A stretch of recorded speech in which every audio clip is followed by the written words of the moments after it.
This is continued reading of Decorated for Duty, story of a Civil War veteran and his life as it was done.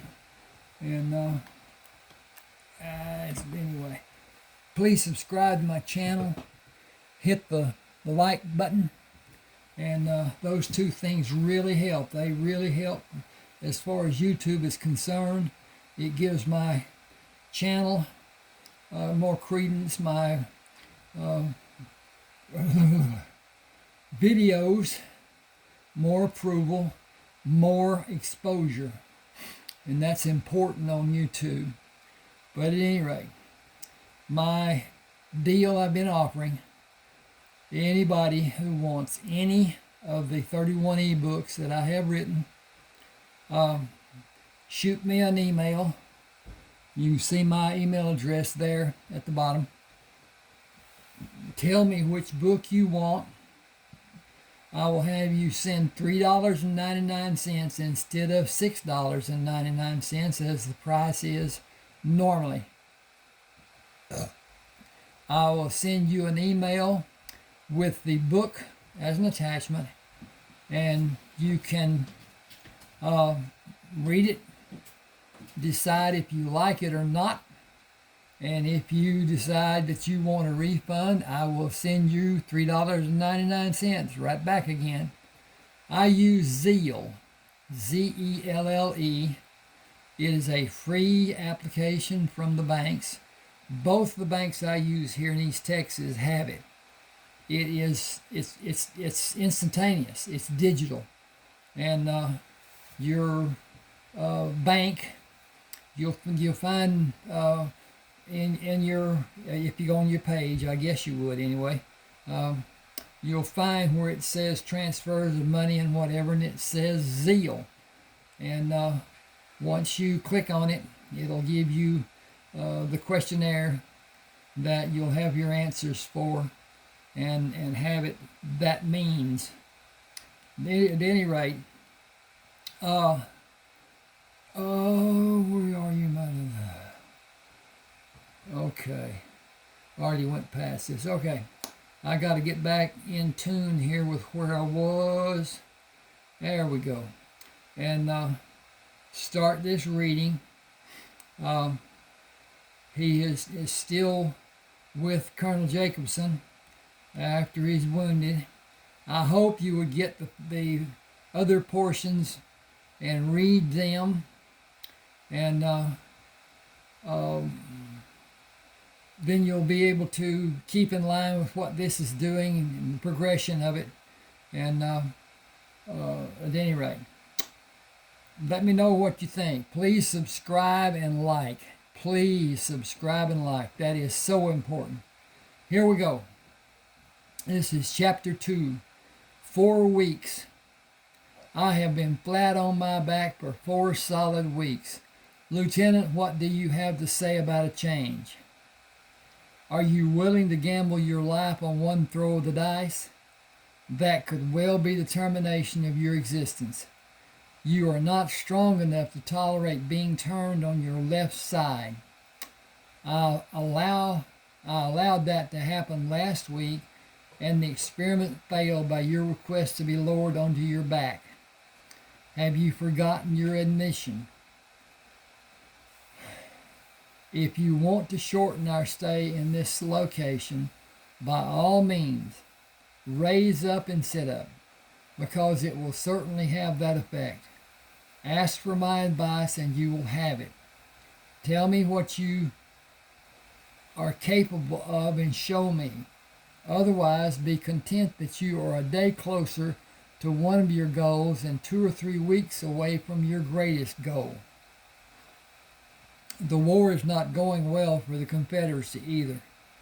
That is what this week-old newspaper stated 2 days ago, and this one again today.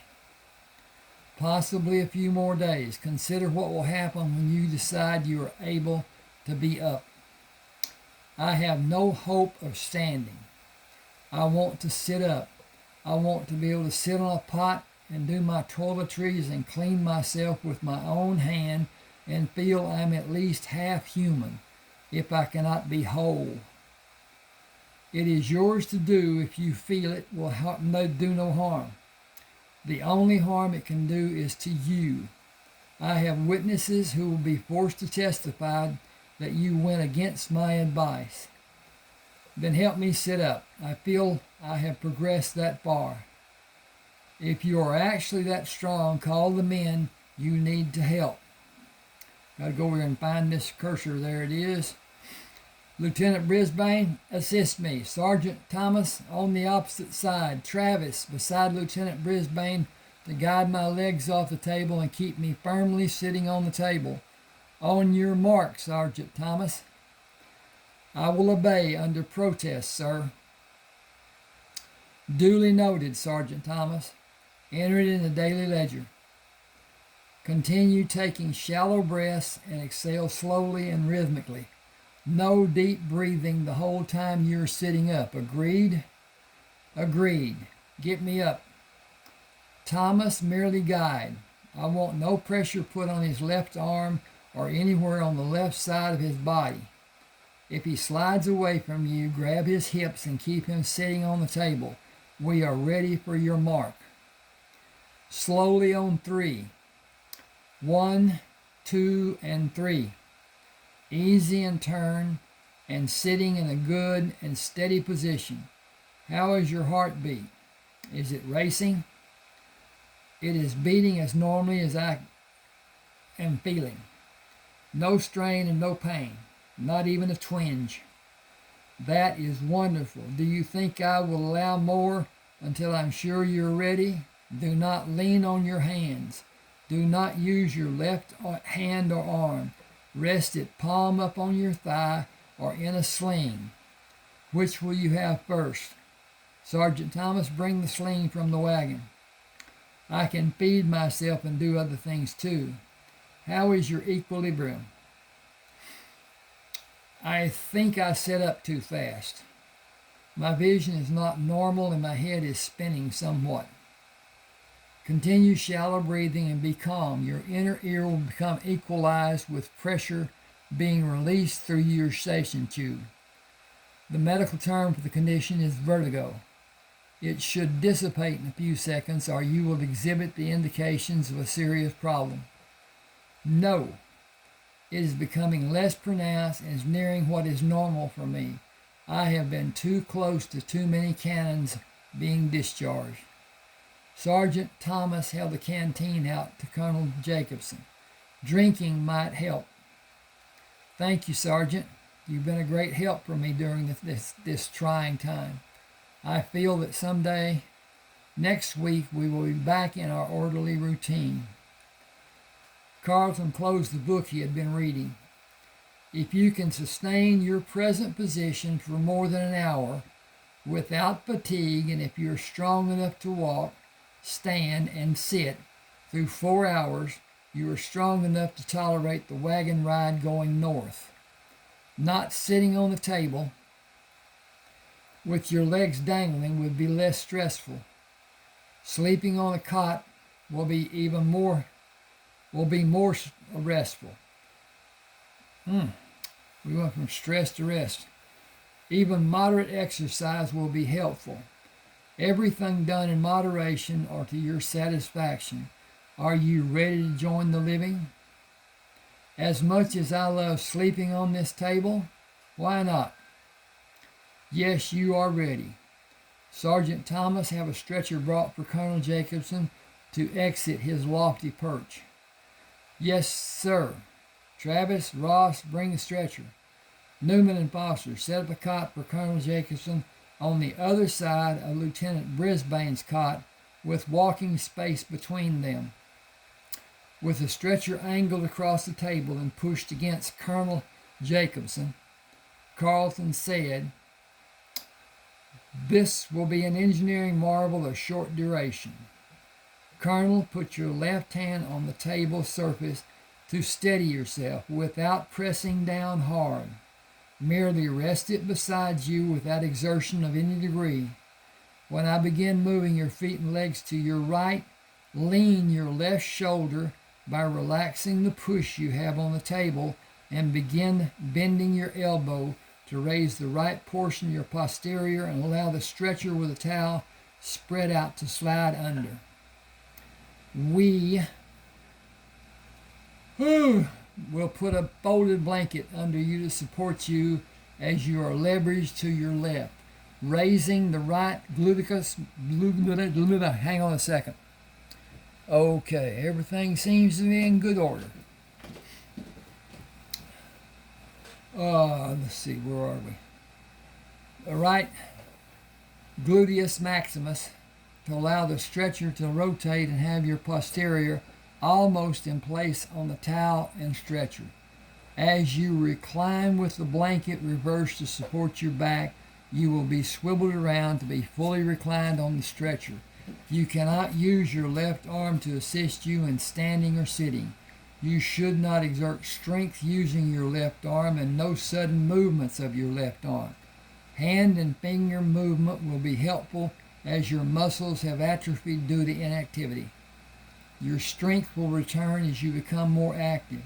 It will require a slow process. You may never be as vigorous as you were. It is a matter of life. It is a fact of life. Our bodies rebel after suffering a deep wound such as yours. They become instantly self-protective, and your body will speak to you. After a fashion, it will scream at you. If you make a sudden move with your left hand, it most certainly will scream at you, and you will not care to have it scream again today. Your lower body needs exercise in moderation and will be increased daily. The twinges you feel in your chest that radiate out from the wound are body, muscle, fluids, and connections repairing the harm done to them. At times, you will experience sharp pain. If it dissipates, no matter what the degree may be, it is merely a louder revelation. Consistent pain is your body telling you a problem is being revealed. That will require surgery, but only by a skilled and competent surgeon. They do not exist in the military, in my view and assessment. Using his right hand, Colonel Jacobson pushed his body up and stood facing Carlton. Walk with me. You should be a doctor.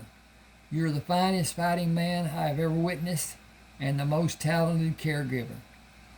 It is all in the books, Colonel, there for everyone who has a desire to learn.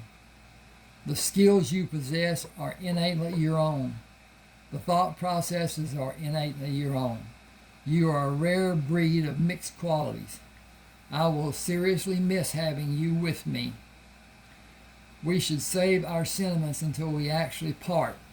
I feel our paths will never cross. I gotta do a deal here. And this is where I'm going with this, and pull that off of there, and boy, that toe was hurting. At any rate,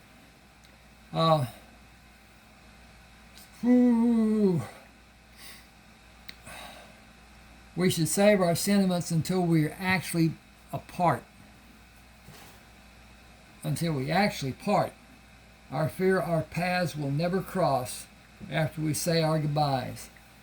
It is an ominous foreboding for me. Is it something you are aware of? Just the sadness of what I know will be. You will be reassigned, and I'll have a new commanding officer who may or may not allow my fighting tactics to be used, exposing me and others to greater danger. Hang with me just a second. I'm going to change this. Okay,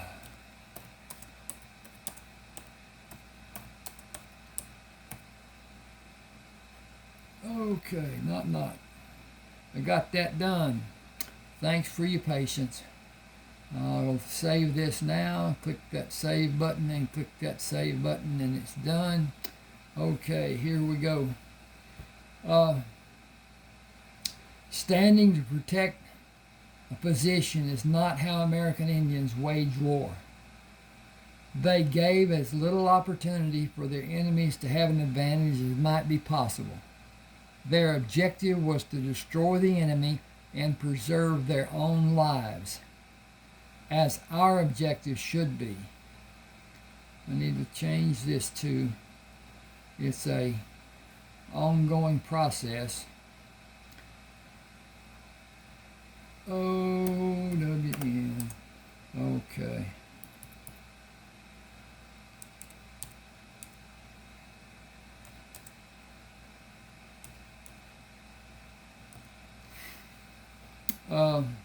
War is not a chess game.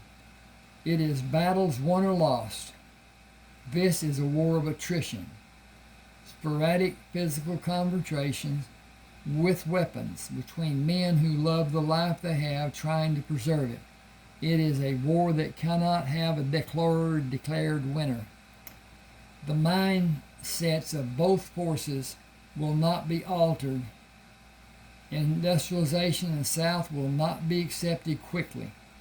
Two completely different people live in the north portion of these states and in the southern portion, who will not change by any means. Our freedoms have been compromised by this war of both people. Our freedoms have been compromised by this war of both peoples. We are not united, and the division was implemented by our northern government. We were united against suppression by the British. Now the conflict was over 50 years ago. Different cultures, different lifestyles, different ideologies, different weather patterns, different transportation. Got to click the button. Turn the page. Different concerns. The list is endless. But every aspect divides us from being a united country. North and South will never be the same, so they will never be equal, and rebellion will be quietly held in each southern person's heart. Hang just a second, please. Okay.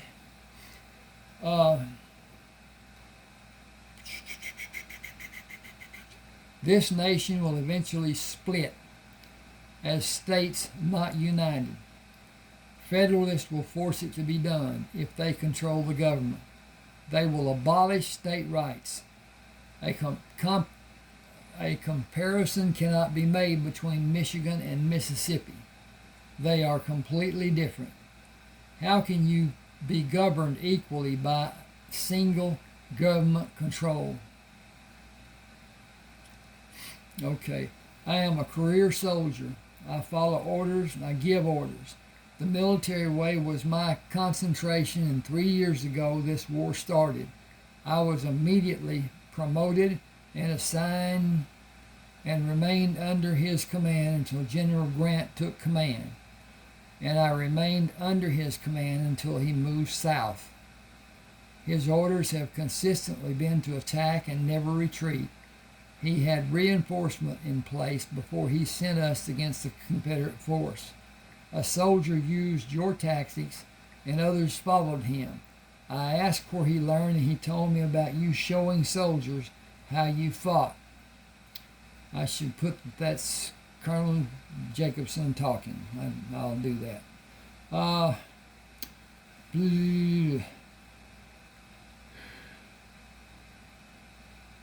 I asked where he learned. He told me about you showing soldiers how you fought.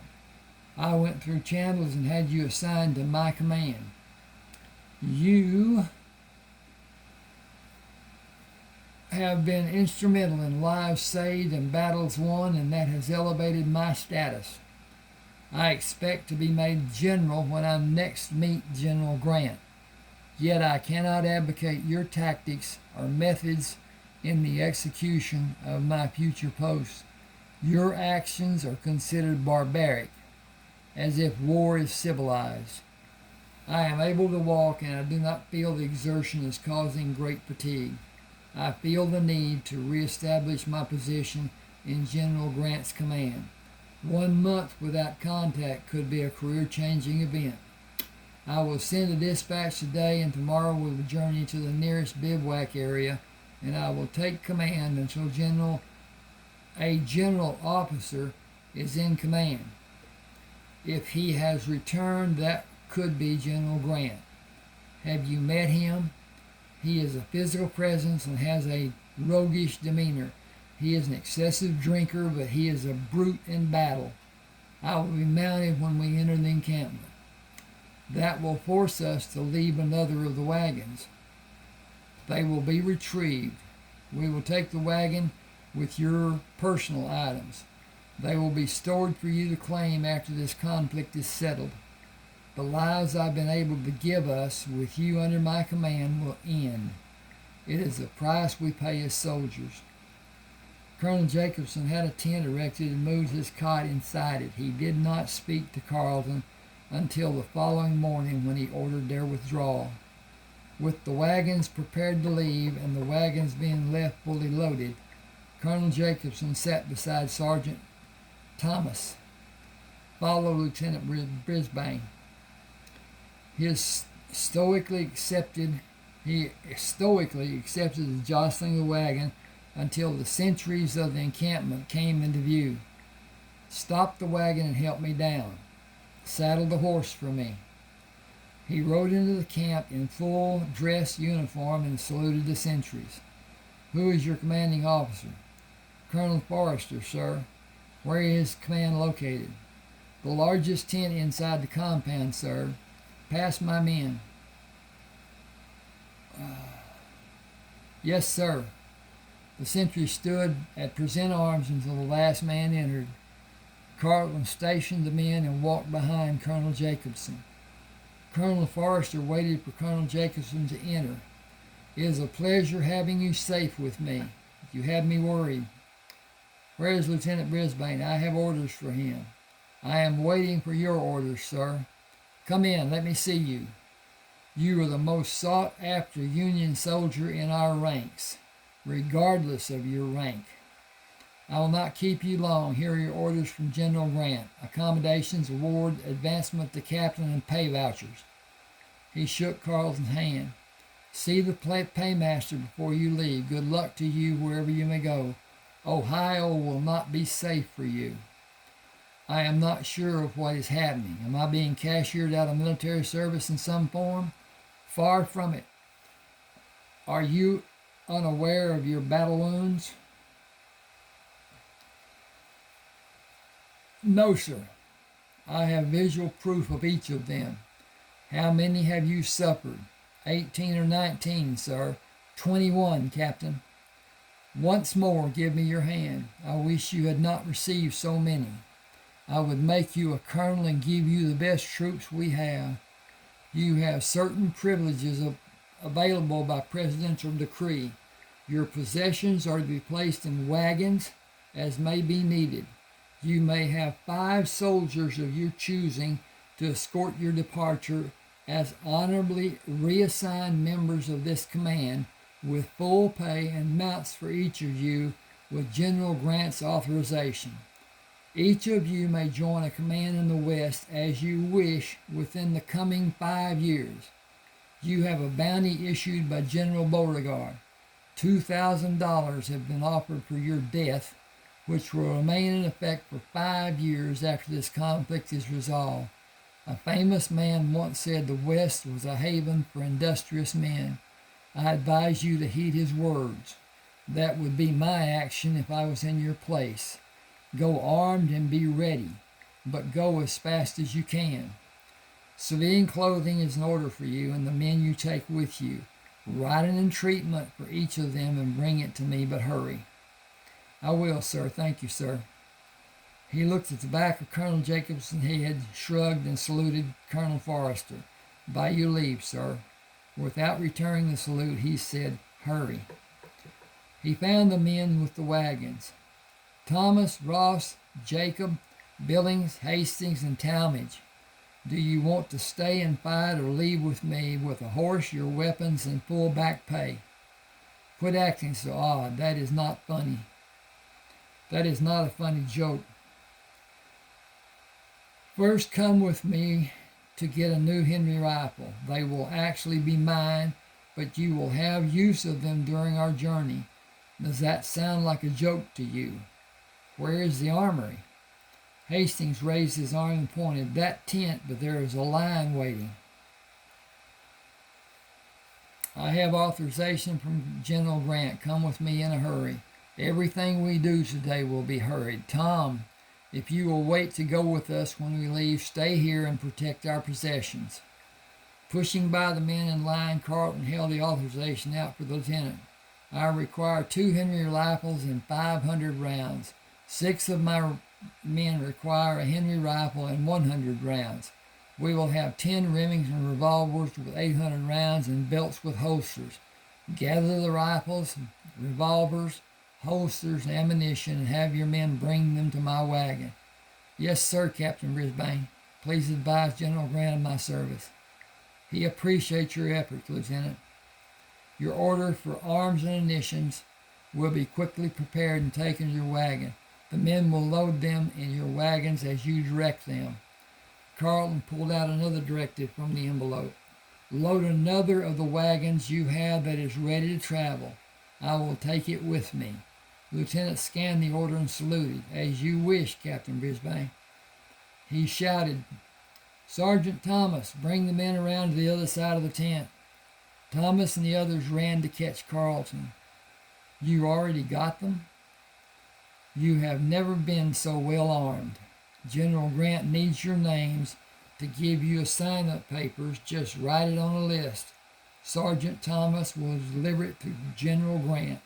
Gotta flip the page. The assignment papers and meet us at the paymaster. Hurry. Travis, take the wagon to Tom and come to the paymaster tent. Carlton gave the orders to Major Fleming.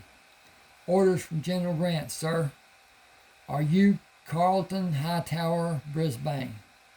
I see by your orders that you are. I am required to establish your identity. I am, sir. You have 43 months of service.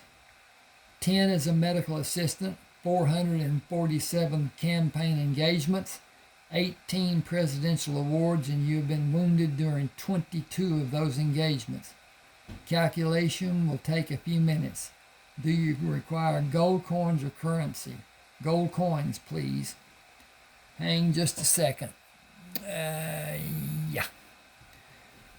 Completing the calculations, he looked up at Carlton. Your compensation has a total of $2,247. The sergeants are preparing a satchel for your gold coins. I will make certain it is correct count, and you will sign to that effect. Please give my regards to General Grant when you next see him. Please divide the coins into 2 satchels. Satchels. As you wish. I have the 5 men who are mentioned in the orders without names, waiting with their assignment papers from General Grant. I will see to their needs after we have satisfactorily concluded your business. Opening the flap of the leather pouch, he let the coin slide down to his outstretched hand. He meticulously counted each coin individually, placing what he considered to be half the coins in the original pouch and half in the second pouch. Please sign this acceptance form, Captain Brisbane. I will see to the needs of the other if you will excuse me, please. Thank you, Major.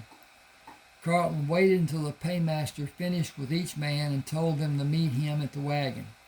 He asked one of the sergeants for paper, pen, and ink, and wrote a list of supplies, gave the writing utensil to the sergeant, and went outside to climb inside the wagon to rearrange the box holding the rifles, the box that held the revolvers, and the ammunition boxes. Climbing down, he met Travis. We will take this wagon to the supply tent and fill it. I made a list, but it can be increased. General Grant was lenient with his orders. I think he wants us to go west and join another force. I have endured too much. Did your pay satisfy, or did the amount leave you wanting? It is not much pay for 2 years of being shot at. $277 is all. But we have the supplies General Grant gave us and the money. That is satisfying for all of us. Thomas dismounted and moved around the wagon.